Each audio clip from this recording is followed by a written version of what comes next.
Hey guys, welcome to the NFN Radio News Podcast, brought to you by NotFakeNews.biz. I'm Bob Gaddy, editor and publisher of Not Fake News. Today, you're going to hear from Chief Harold Hatcher of the Waccamaw Indian People, a small tribe of Native Americans that is indigenous to South Carolina. Better known as Buster, Chief Hatcher is fighting against what he calls genocide, actions by people in power that he believes have served to deny his people many of their rights. He's been waging a battle to convince the federal government to recognize the Waccamaws as an official Indian tribe, something the state of South Carolina did several years ago, but the feds won't do it. Documentation requirements make this virtually impossible. The result is that the Waccamaws are unable to benefit from many of the same rights accorded to federally recognized tribes, including such basic things as religious practices and even the ability to profit from the sale of jewelry that they make. Now take a listen to this conversation with Chief Hatcher. He talks about what it was like growing up in the South as an Indian, neither white nor black, and about his tribe's traditions and the ongoing fight for recognition.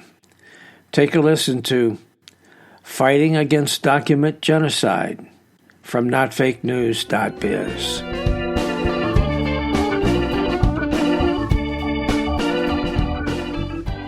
So, Buster, how about telling us a little bit about yourself and the Waccamaws and a little bit about your people?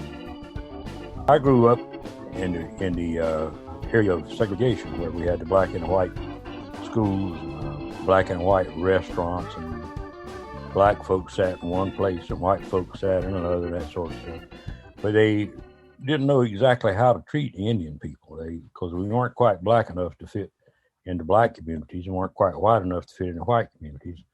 And people tend to just hate other people that don't look, act, or think the way they do. So we caught it kind of rough. My father and his grandfather they grew up just outside of Ainer, South Carolina, what was an area referred to as the Demery settlement. And the Demery settlement was an Indian community. It had its own school, its own church, everything basically separate, kind of in between the black and the white. My great-great-great-grandfather, I guess it was, a fellow named John Demery, although that wasn't his name until he assumed that name, because his name was something like Shunkeshi or something like that. It'd be hard for white people to record on whatever. At any rate, he didn't have birth certificates.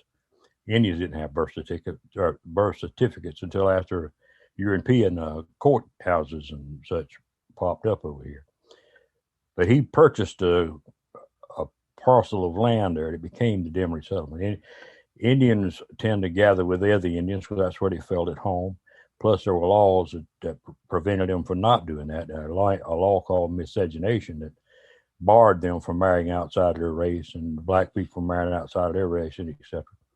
So a pocket of Indians grew up there since 1813, and it became known as the Demery settlement or the Indian community or whatever you want to call it. People can read about that, look up the Demery settlement on the internet. They had their own school, as I said, and there was a black school and a white school within a mile of the area. And the Horry County, that's the county I'm from, decided they couldn't afford to keep a black and a white school open in the same area, so they decided to close the Demery school, which the Indian school, and they were going to put the Indians into the white school, which the white people didn't like that. So they, according to the newspaper articles, the Horry Herald, the white families come in and beat the children and made them leave the school area. And my granddaddy, a fellow named Vanderhatcher, sued Horry County, demanding proper school facilities be provided. Horry County didn't do that, but they did send a team of learned people out to look at each child individually into a black school or a white school. I had an uncle that went to a black school while his sister went to a white school. all with the same father, same mother, etc. So it's been really kind of screwed up in the state of South Carolina. For them, what we call documentary genocide, these folks tried to make Indians go away. I guess because somebody somewhere along the line thought that some Indian at some point might want to get paid for the land it was taken. Because the land, when it was taken, had family, had houses and farms and all that on it. When the governor just gave it to some other person right after the Revolutionary War, I guess his brother-in-law or his friend of his or whatever, he just gave him 1,000 acres of land that he didn't own. And somewhere along the line, some of the legislators decided they needed to protect themselves from any possible lawsuits later on. So they tried to make the Indians disappear. It was against the law to use the term Indian on any government documents. Even the census was not allowed to use the term Indian. But they screwed up because they had another law. They tried to keep the black folks as suppressed as they could. And they made another law called the one-drop rule, where they said that the law said basically if you've seen any indication that person had any black blood in him, he had to be referred to as a Negro. So if you see a government document that shows a person other than a Negro and other than white, it might call them mulattoes, might call them free persons of color or whatever, then that person is probably a native or some kind of person that doesn't fit into either the black or the white category. As we progressed and now we kind of mixed in with the communities around, we had the land where the Demery settlement was. We own land there now, and that's where the basis of the Waccamaw people are now. It's very marshy when it's like 11 inches above sea level. So every time we have heavy rains, we have problems there. We're trying to do something now to raise the level. And there was an old cedar tree. Yeah, cedar tree that was there many, many years ago. Great big old cedar tree. It took like 5 or 6 men to get together to reach around it. The tree is still there. It's dead now and it's fallen, but the tree is there, and it's a protected tree now. That's where people would gather and talk and whatever in the old days. The church that was there was burned down twice in the 80s. It never was built back the second time. And the cemetery is a protected cemetery now, where all my ancestors, my father, and a bunch of my aunts and uncles and all that are buried there. But the land doesn't have a lot on it. We do have a tribal office. We have 2 working buildings that we use out there. We use it for our meetings, and we also let the Boy Scouts and stuff come out and camp out, that sort of stuff. We do do our powwow there every year. We didn't do it last year, but we hope to do it again this year. And that's where all our money comes in to keep the grounds are maintained and keep the office in operation and that sort of stuff. Explain what the powwow is. It's a gathering of Native people. It's oriented around a drum. Dancers come in and they do all the different sorts of dancing and that sort of stuff. And we run a little bit of an awards thing for them where we draw more dancers in. But we use it as a way to show the locals that we're alive and well and that culture still exists. We get pretty good participation from most of the locals, but a lot of the politicians like to stay away from it.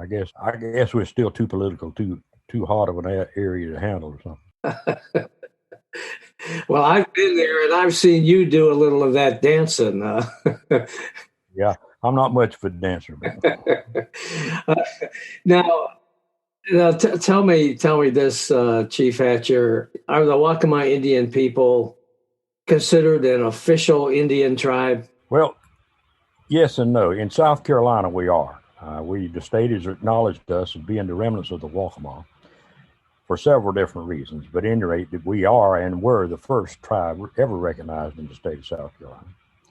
However, the federal government pushes things a little bit further. The federal government requires that we be able to show a line of genealogy from a Waccamaw today to a Waccamaw at historic times. Now, that brings up the question, what is historic times? We believe that the BIA will interpret that to be about 1689, the first time Waccamaw was ever mentioned in a history book. Now, in 1689, on the East Coast, there were no birth certificates, death certificates, no way for Indians to write. We didn't write. We didn't maintain records. We don't know who the members of the Waccamaw were by name at that time. And even if we did know their names probably changed through history. What I mean by that is because we had no birth certificates. There was nothing set in concrete on any person's name. That person might change his name if you felt that if you met somebody he respected a great deal or wanted to change his luck or whatever. There was no reason for him not to just pick up a different name and go on. So we don't know what our ancestors' names were, and there's no way to find out. There was no documentation. Courthouses here where they required birth certificates and all that sort of stuff was roughly about 1786, somewhere in that neighborhood. So there's no documentation of any Native person up before that time because it just wasn't recorded. You know, when the people west of the Mississippi, the Apache and Cherokees, not Cherokees, but the Apaches, the Navajo, and all those folks that lived out to the west, the white people met them considerably later than they met us, several hundred years. So the white people's records recorded a lot of those folks, Sitting Bull and Crazy Horse and Geronimo and all that was recorded by white history. On the East Coast, we were enemies pretty much. Our people died by the hundreds because of diseases that came in with the European that we didn't have any defense for. Plus, they were here looking for wealth, looking for land, looking for something that they could show the king how wonderful they were. There's never been a tribe on the East Coast recognized by the BIA. They are recognized by lawsuits, a federal judge, by Congress, but there's never, in my research, I've not found a single tribe east of the Mississippi River that was recognized by the standards of the BIA. And I don't mean this in a prejudiced way. This is a white thing. If all the black folks or all the Oriental folks had to have the federal government decide and stamp them off as being Oriental or black, the Indian people are the only people that have to endure that. But we are not considered Indian, I guess. Even though we may look Indian, act Indian, think Indian, talk Indian, all that, we may, but we are not, as far as the federal government is concerned, Indian enough to be able to call ourselves Indian. Why is it important that you guys be recognized, that the Waccamaws be recognized as an official tribe? Why is that important? In other words, our people are required to be recognized before they could even do arts and crafts. That if they were going to sell those arts and crafts, there's a $100,000 fine for offering your art or craft for sale if you are not recognized. If you call it Native American art, a ton of other reasons. There's the religions that Native people have. Some of them, of course, now are Christian, but most of them, a lot of traditionalists are not Christian.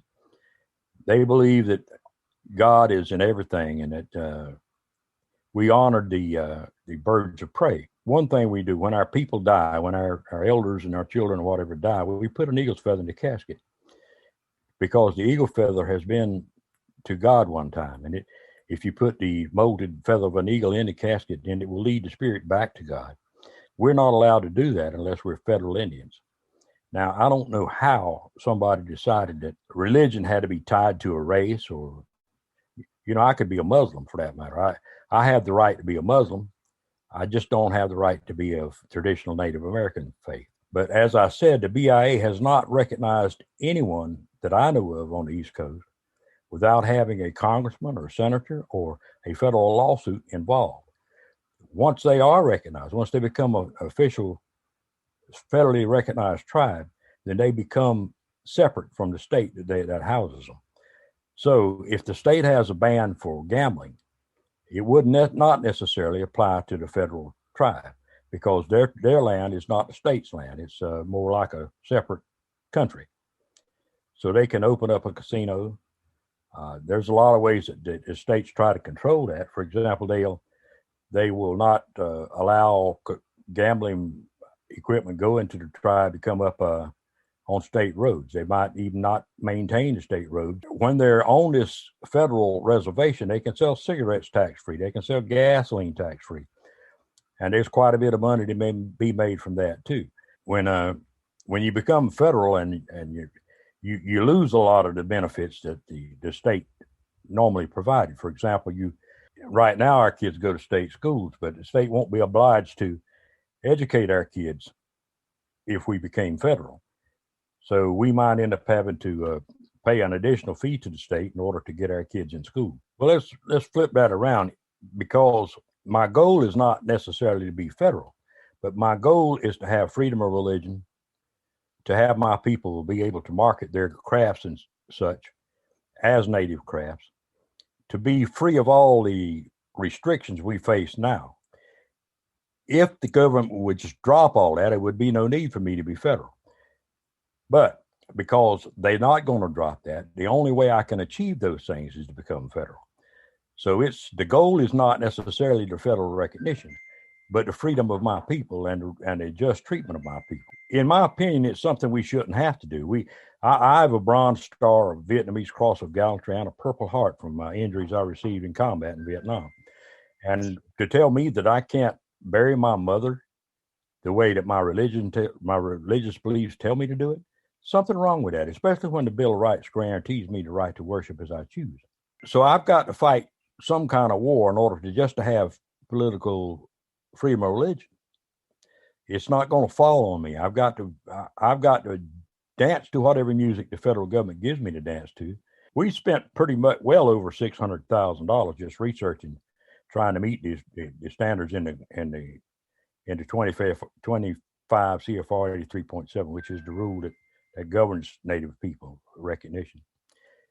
The problem is, and we've got everything covered. When we became state recognized, for example, we met all the standards that would require us to be federal. All the standards that the 25 CFR 83.7 lays out for federal recognition, except one, and that's criterion E. Criterion E, as I said earlier, requires that we show all of our people, non-Waccamaws today, and their genealogical tie to a non-Waccamaw at historic times, which is 1689. There's not white people in this area can do that. Nobody can do that. Chief Hatcher was asked if he's asked the politicians for help. I've talked with every governor since Carroll Campbell in South Carolina.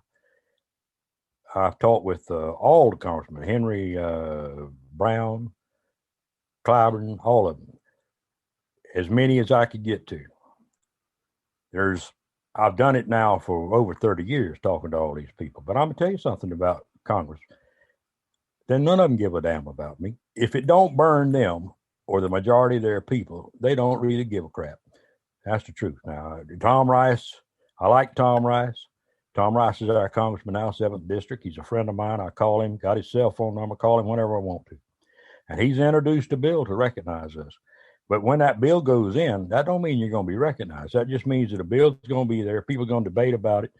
The senators that's got the Cherokees in their area, or the Cherokees in Oklahoma, North Carolina, the Navajo, all these people that are federally recognized now, their senators are going to do their best to stop that. They're going to stop it because they don't increase the pie every time they recognize a tribe. In other words, the X amount of dollars are available to maintain the tribe, and they don't add more because another tribe gets recognized. What they do is cut that pie a little thinner, and the federal tribes oppose it. They don't want to divide their money. I can't blame them. I think that they're doing what they have. They think they have to do for their people, but it's the fox in charge of the hen house. They've got the assets. They don't want to divide it. So I don't think that, Tom Rice puts a bill in, and that's the first step.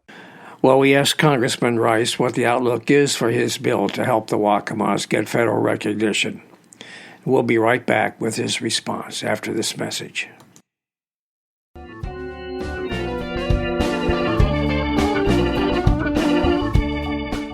You sponsored a bill to help the Waccamaw Indian people get federal recognition. Right. What's the outlook for that?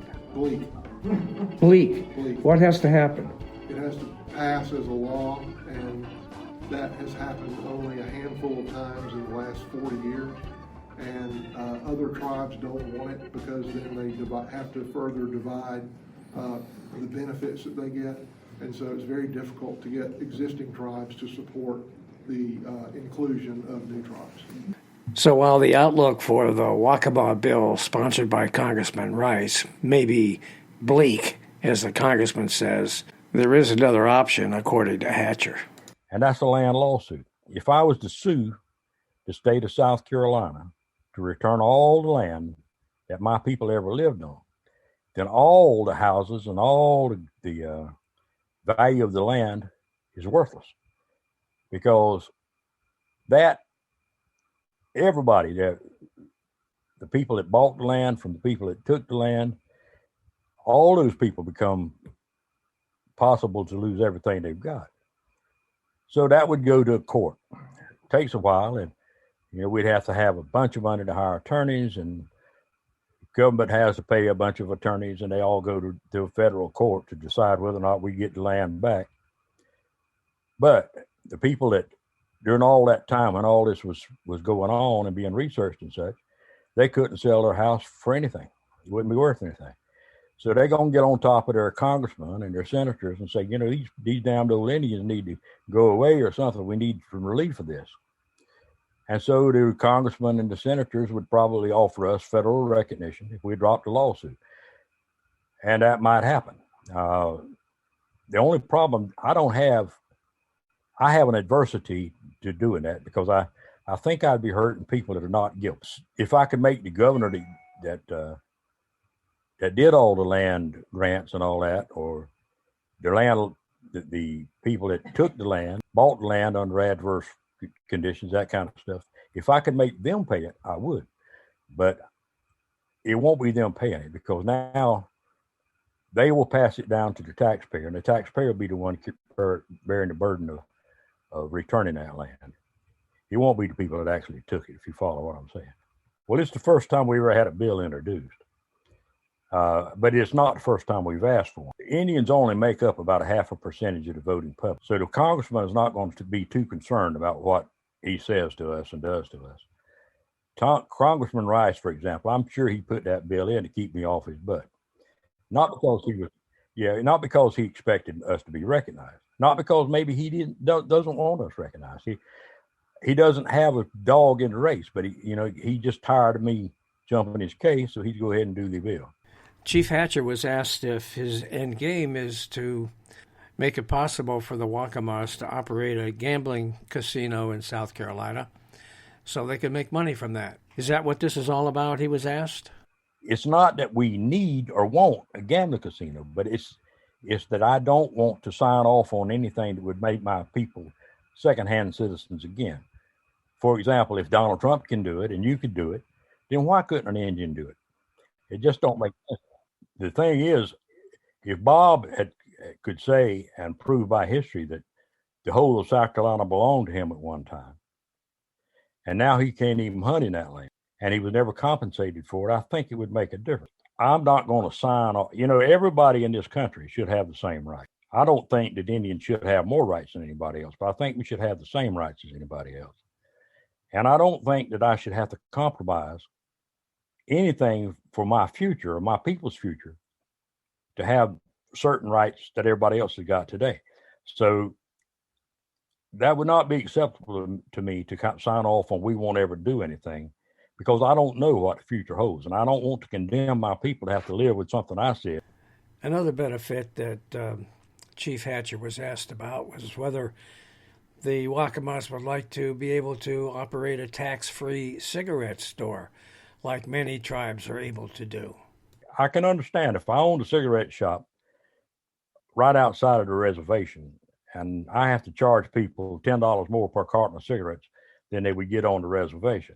I understand how that would be hurtful, but it's one way or the other. In other words, if they go to him and pay the $10 extra, we might could work some kind of a thing out where our price would reflect that taxes. As a matter of fact, I think we could even pay taxes. I don't have a problem with if the state is is maintaining the highways that people are driving on to get to my cigarette company, then I ought to pay the state something for help maintain that. If the state is teaching my kids and I don't have to have a school system, I ought to pay the state something for that. I don't have an issue with that. I'm just not willing to sign away any rights. If we make an agreement that, well, the state, we charge the same thing as the guy selling the cigarettes do, I'm not saying we would, but if we did, then I think that's something we have to take into consideration the effect that we have on our neighbors too. We're not an island here. I understand that. Historically, people of color, including Indians, have earned about 27% less than Caucasian people with the same educational levels. Our people live 5 times as many below poverty than Caucasian people. Our people, our dropout rate from schools is about 5 times as high. There's something that causes that. I don't know what it is. The governor of South Carolina, Henry McMaster, doesn't give a damn about anybody but Henry McMaster and his friends and buddies. I've talked to him several times about the same stuff. How can a person, a human being, send their child off to work when he knows that everybody in that factory is going to make $1 to every 73 cents his child makes? That hurts, and it's wrong. Now, how do we fix that? I'm not educated enough to know how to fix that. But I do know that what we're doing now just perpetuates. We've got to figure out that problem, and we've got to fix it. And the only people that can fix that are the politicians. Maybe they can study it. Maybe they could to take some facts and mix them up and figure out what we can do to fix those things. I can't personally do it because I don't know. But I know it's wrong. And if I can't get the federal government or the state government behind me to fix it, it's never going to be fixed. We're going to coast along doing the same crap for the next 30 years. Money talks. If the federal tribes don't want Waccamaw to come up and take part of their little pie, they can. They have the money by their casinos and all that they have, their tax-free cigarettes, etc., to hire lobbyists and people that would work with Tom Rice or work against our process, where I can't afford to counter it. There was another issue that you've talked to me about in the past, and that has to do with the remains of your ancestors and where they're housed. Talk about that. All right. Right now, there are 600 sets of human remains in museums, on museum shelves, not displayed, but there, maintained there, that we can't get released to go back into the ground. This happens because the federal government does excavations, for example, to build out Interstate 95. And during those excavations, they might come across a human or several humans. They know that they're Native people because of the date they were buried. They died or were buried sometime before the Revolutionary War. Now, so we know they're Native, and we don't know who their ancestors are, except that they were Native. So the federal government won't deal with a state tribe. They will only deal with federal tribes, which makes the Catawbas be the point of contact in South Carolina as far as the federal government is concerned. Now, the Catawbas they might have one or two, but the majority of those people on those shelves are not Catawba. So Catawba is now being poked to spend a ton of money trying to get these remains back and reinter them. Catawba is not getting reimbursed from the federal government for doing that. So that they tend to not put the emphasis on it that we would put on if it was our people, that, and it is, a lot of them are our Waccamaw people. If you know if you know the tribe that inhabited that area at that particular time when these remains were buried, then they were probably related to that tribe. So we know that they were Native. We know that they were found in that Waccamaw area. In federal law, you cannot own remains. You can't own any part of a human being. But the state puts them in a reservoir for no reason, not because they're studying them, or not because of anything. It's just that they can't get authority to bury them, because the Catawba And the Catawba's trying. They're working on it. I'm not trying to take anything away from them because they're good people. They are trying. But to impose upon them the price and cost that they would have to encounter in order to get those remains out is unfair to them. Although it's a human thing, I guess, that they want these people put back in the ground. But these people are actually, my great-great-great-grandfathers, my great-great-uncles, and et cetera, et cetera. And if you think, I've been to a great many reburials because a lot of times a person's going to build a golf course, for example, they have to do certain excavations. And if they find a body, they have to stop and go through a procedure to remove that body or whatever before they can build a golf course. Well, what they generally will do, if it depends on how many bodies it is they find, they will call the Catawba, and the Catawba will call us or other tribes if it happens to be outside of Waccamaw's area. And the Catawbas and that group of that tribe will go there and take those remains out of the ground and move them somewhere else. It's a reburial. When I think about these remains, and these were people that raised kids and loved their mother and father and all, real people. These are the remains of them. It's hard for me to accept that these human beings have to lay there and just wait for some miracle, I guess, because there's no law right now that's going to make these remains be released. Well, when Catawba became recognized, they told us they consented to not doing any gaming in South Carolina. So now they found out that they probably need to, because now they've got to fix their roads, they got to educate their kids, they got to do a lot of stuff that they can't do with whatever's coming from the federal government.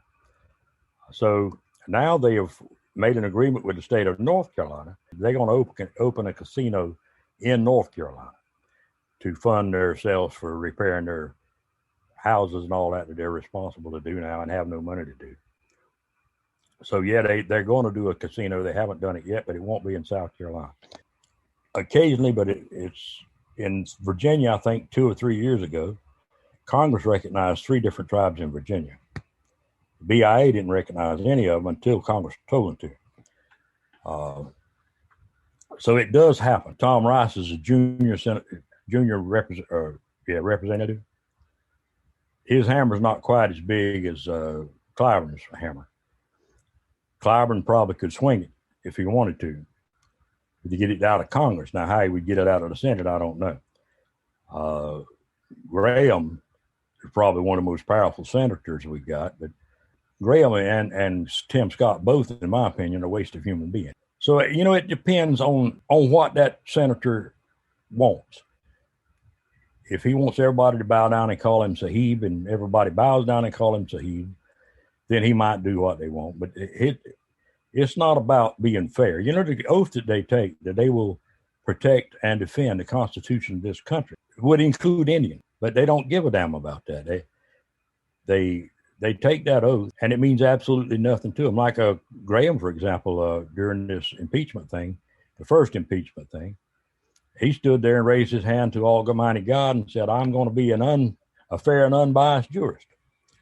And when he got finished swearing that, he looked at the computer screen or the TV screen and said, "I'm not going to be an unbiased jurist." These people are just all about themselves. Now, I know that there's got to be some good people up there that would do whatever they felt was right. I do believe that. I just don't think we got a bunch of that in South Carolina. It would include Indians. But they don't give a damn about that.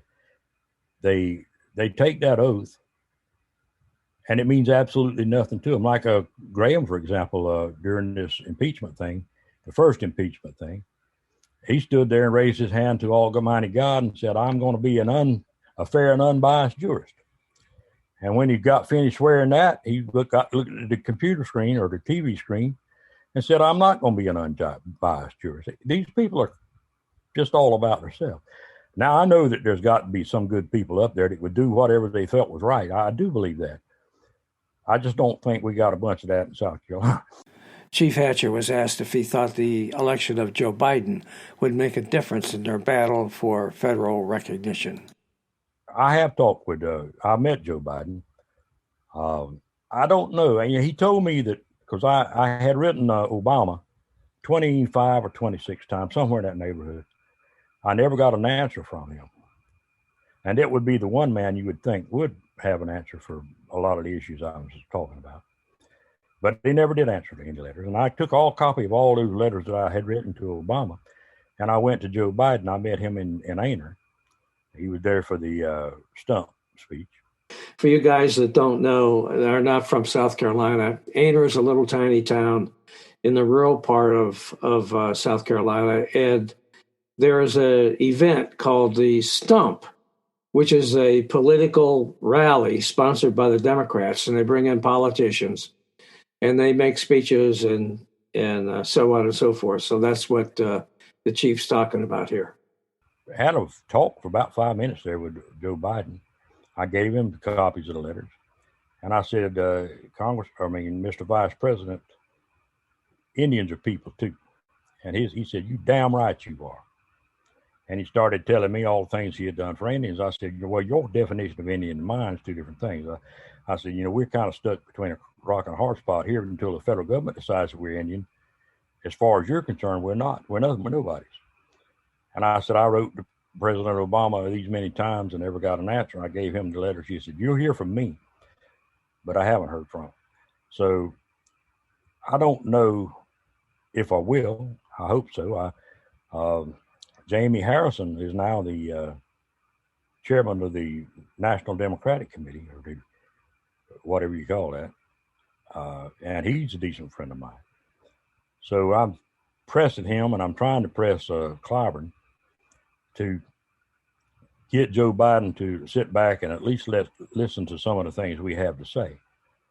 I don't think he's going to jump around and do everything I want him to do, but I do think, if people would listen and start using their brain instead of somebody else's brain, doing some thinking for themselves instead of listening to what all these other people think, then, we have an opportunity to do it. Whether Joe Biden's going to listen to me or not, I don't know.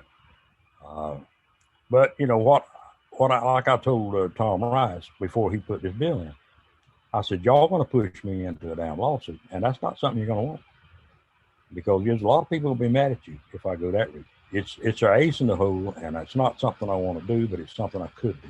Switching gears a little bit, Chief Hatcher was asked about the Waccamaws' religious practices, about their fire circle.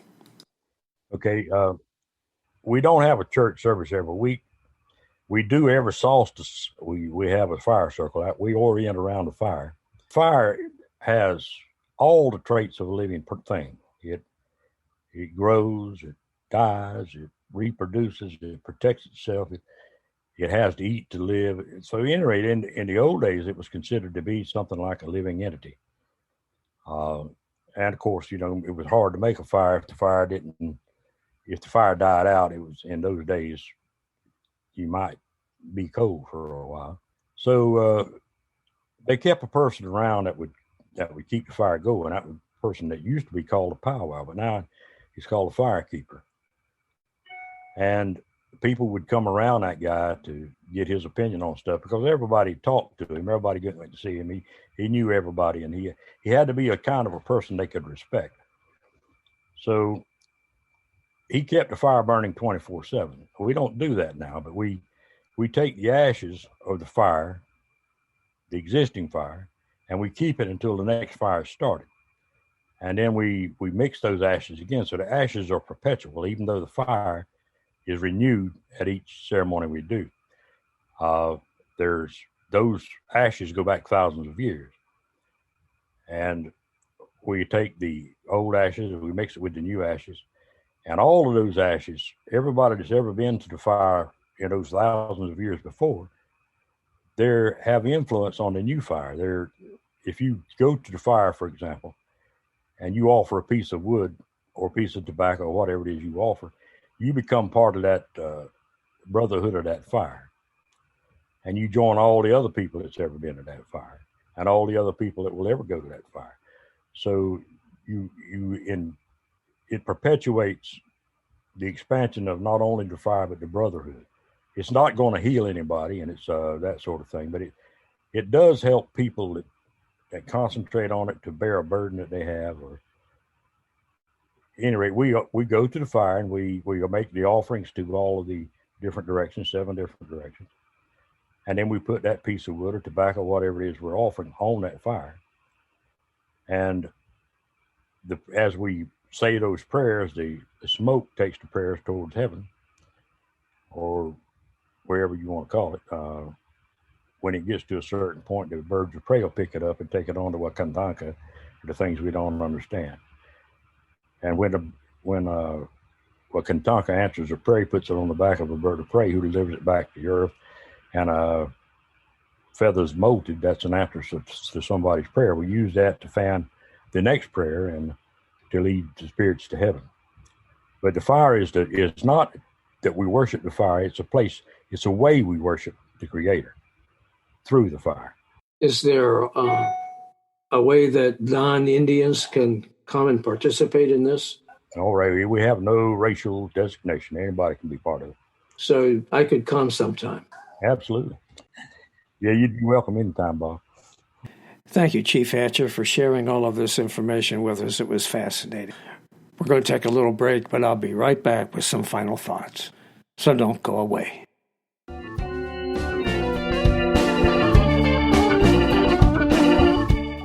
Hey guys, thanks for listening. Hope you enjoyed this podcast. It'd be great if you'd follow NFN Radio News so you don't miss an episode. So just look for NFN Radio News at Spreaker.com and click on my picture. Check out notfakenews.biz too, where you'll find new material just about every day by some excellent writers with perspectives on a whole range of topics. You can sign up as a member at notfakenews.biz, and of course, it's all free.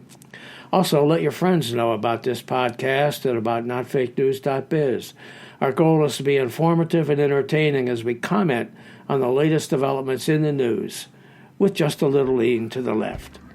And don't forget to check out Tempo in the Times, our new companion podcast with co-host Scott Ramager. To learn more about that podcast and for easy access to all of those episodes, just visit tempointhetimes.com. Streaming beginning this Friday will be a new episode featuring best-selling novelist Rick Pullen. So check it out. Meanwhile, thanks for listening. This is Bob Gandy signing off for NFN Radio News and NotFakeNews.biz.